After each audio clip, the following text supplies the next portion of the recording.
Dünyada sağlık birisi analara deniri.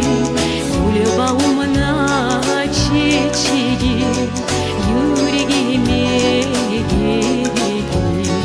Kırk tamurdan süt birge neçe turur geçilir. Ananı kepin buzur kokun içine çelir. Ananı har sözüne arı gözden karayır. Yetse gelmeyik analar yüreğine yarayır. Ananı har sözüne arı gözden karayır. Yetse gelmeyik analar yüreğine yarayır.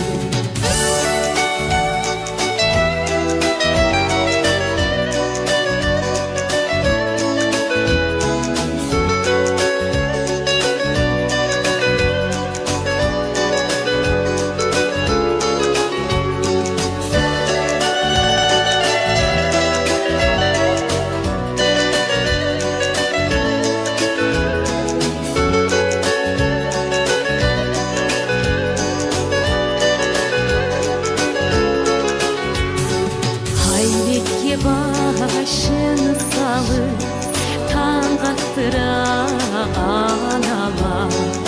Analara rahmulu biz bulayık balalar.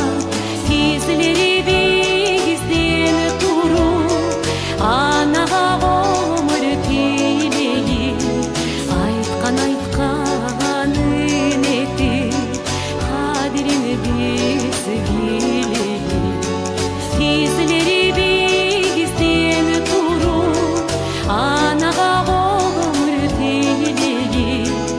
Aytkanın etir kadrini biz bileyiz.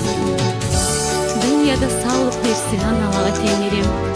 Gül bağımla çiçeğim yüreğimi giregim anam. Aytkan